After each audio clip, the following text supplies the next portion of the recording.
TCE Notícias está de volta falando hoje sobre o transporte aquaviário no Rio de Janeiro. Vamos lá, André. Você estava falando sobre essa questão do transporte pela Transtour, por exemplo, e essa iniciativa privada dentro do transporte aquaviário, né?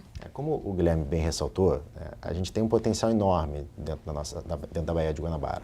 Então, o que eu acho que pode ser feito é o Estado se utilizar dessa potencialidade e autorizar determinadas atividades econômicas, né, dentro desse serviço seletivo de passageiros.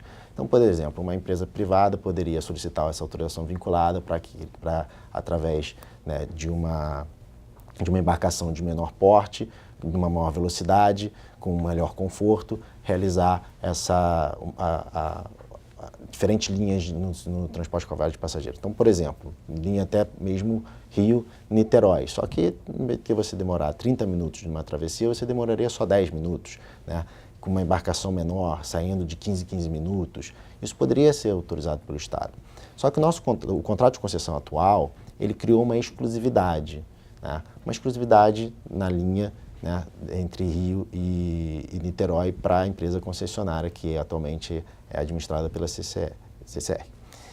E isso, obviamente, é um problema jurídico que teria que ser enfrentado e levaria a uma possibilidade de um reequilíbrio econômico-financeiro desse contrato dessa empresa.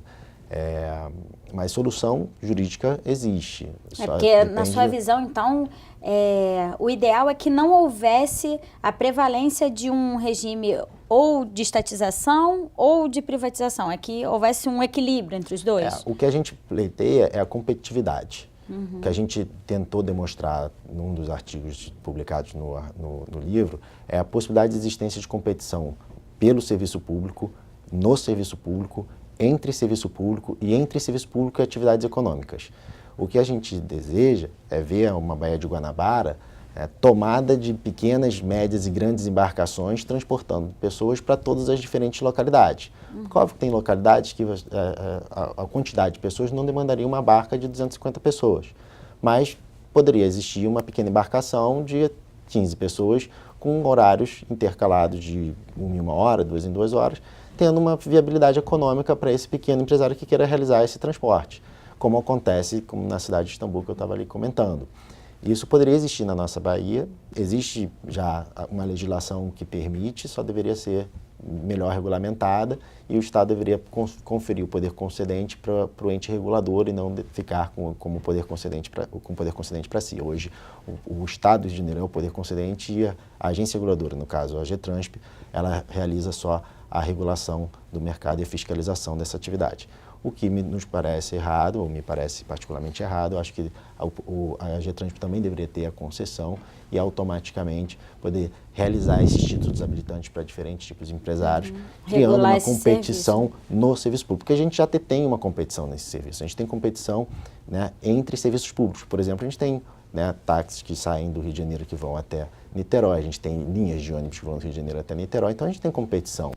A gente só não tem competição no serviço público, que é o ideal. A gente tinha até 2008 essa competição entre duas empresas, a Transtour e as Barcas S.A.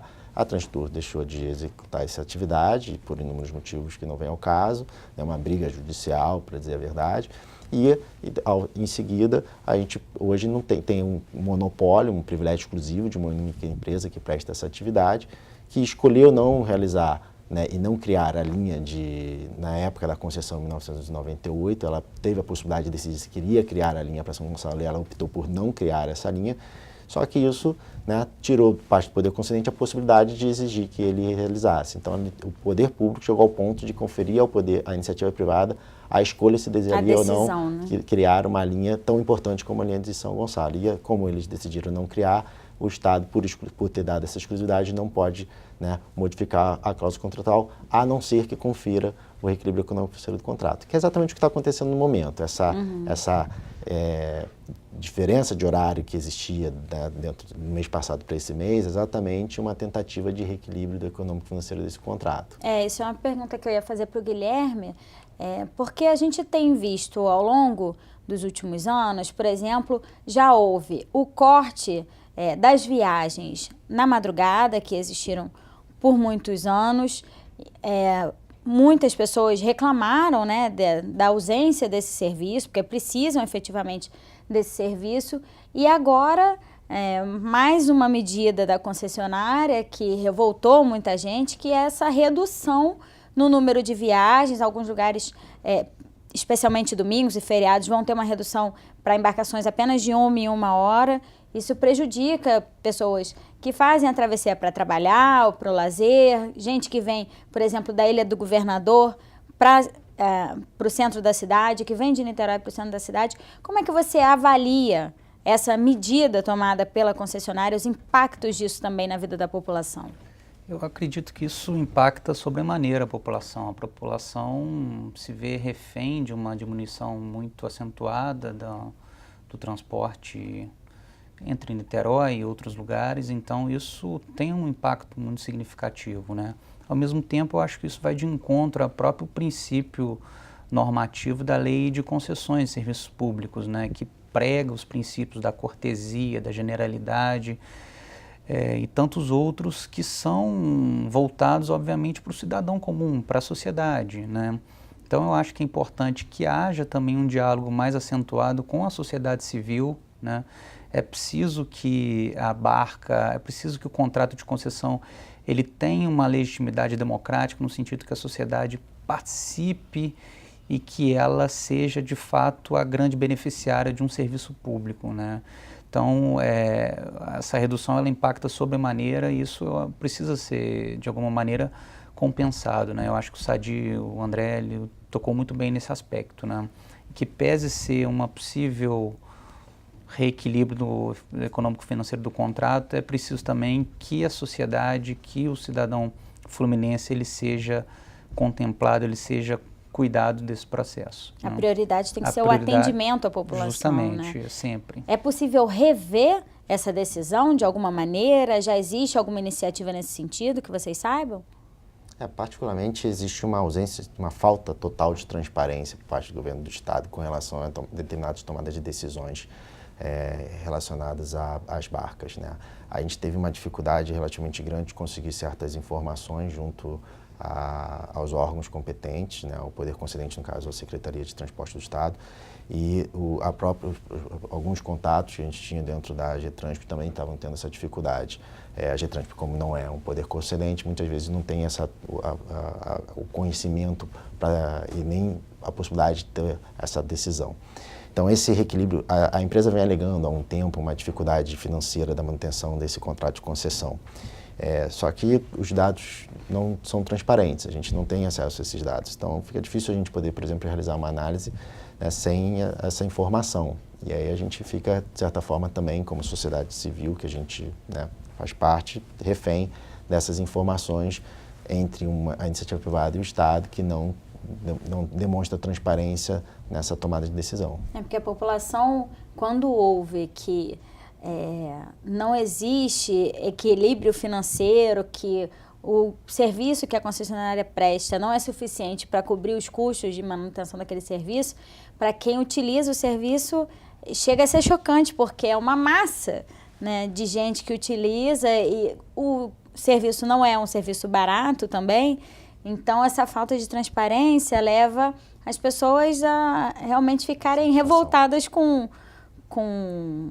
essas medidas que são tomadas, né, para tentar reequilibrar esses custos, né? Guilherme, como é que você vê esses encontros promovidos pelo TCE, esses debates, e agora, por exemplo, com a participação de instituições acadêmicas, discutindo temas tão significativos para a população do Estado? Eu acho esses encontros extremamente profícuos, uma experiência maravilhosa, porque ele traz um contato, um canal direto com a população e, ao mesmo tempo, a gente consegue reunir setores acadêmicos, econômicos, que ajudam no processo de formulação das políticas públicas. Então, eu acho uma experiência extremamente valiosa, uma experiência democrática, uma experiência que, de fato, estreita o diálogo com o cidadão e ao mesmo tempo, ajuda na questão do controle do orçamento público, que eu acho que é bem realizado pelo Tribunal de Contas, né? Então, é uma experiência que eu sou grato em participar e eu acho que isso eu tento levar sempre para a minha atuação profissional, né, dentro do próprio Tribunal de Contas, né. O grupo de estudos de direito administrativo, no qual a gente faz parte, ele na verdade tem um grande objetivo, que é diminuir a distância entre as políticas públicas e a academia. Esse é um dos principais objetivos. Então a formulação de um livro como esse, obviamente que atinge muito mais a sociedade, os advogados, né? A sociedade que trabalha com direito.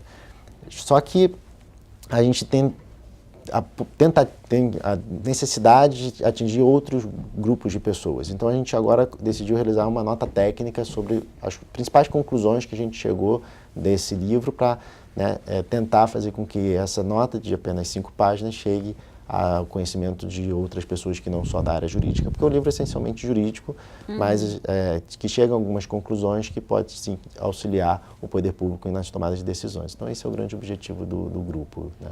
E você fala sobre temas que alcancem a população e agora o grupo está se dedicando à questão do saneamento básico, né? Como é que está evoluindo essa pesquisa? Em que pé está esse trabalho? Como é que o grupo funciona? Toda primeira terça-feira do mês a gente se encontra, tá? Então a gente tem aí 11 encontros por ano, porque a gente sempre, em janeiro, a gente não realiza encontros. Na verdade, 10 encontros por ano, porque até o carnaval nada funciona, mais ou menos.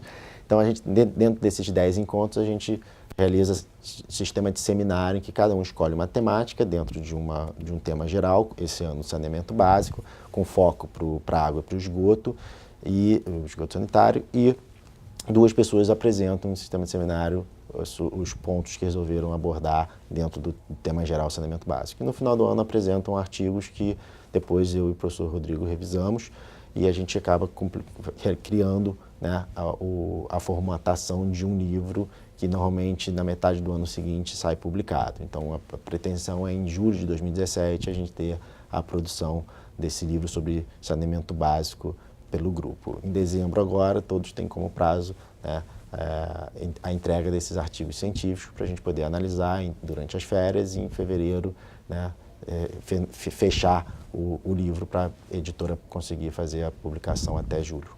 Então a gente pode esperar para o ano que vem discutir o saneamento básico aqui. Exatamente. No TCE Notícia também com os resultados desse trabalho, né? Gente, infelizmente nosso programa está acabando. Queria agradecer, Guilherme, muito obrigada pela sua participação. Obrigada por ter vindo.